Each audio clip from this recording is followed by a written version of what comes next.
Pourquoi la situation A est une situation de proportionnalité? Parce qu'on vous dit que la vitesse est constante. La distance parcourue en kilomètres est donc proportionnelle au temps en heures. Le coefficient de proportionnalité de ce tableau est donc le nombre qui, multiplié par 2, donne 3. Ce nombre, c'est 3 demi ou 1,5.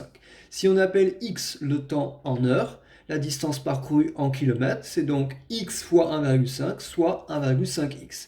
On peut donc modéliser cette situation par la fonction f qui transforme x en 1,5x. Situation B, pourquoi c'est une situation de proportionnalité? Parce qu'on vous dit que le débit est constant. Le volume d'eau consommé en litres est donc proportionnel au temps en minutes.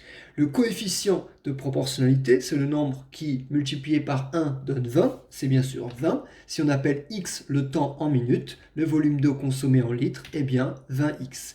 Si on appelle g la fonction qui modélise cette situation, g est la fonction qui transforme x en 20x. Situation C, pourquoi c'est une situation de proportionnalité? Parce qu'on vous dit que le tarif est de 15 centimes par minute, ce qui sous-entend que si on consomme 3 minutes, on paiera 3 fois plus cher que pour 1 minute, etc.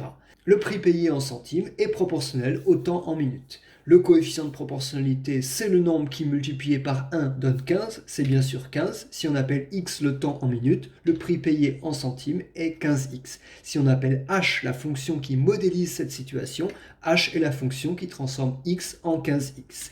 Les trois fonctions, les voici, qui représentent les trois situations de proportionnalité. Ce sont des fonctions qu'on appelle fonctions linéaires. Vous voyez que dans leur expression symbolique, elles ont toutes comme point commun de s'écrire comme un coefficient fois x. La fonction linéaire de coefficient a, c'est la fonction qui transforme x en a fois x. Simple.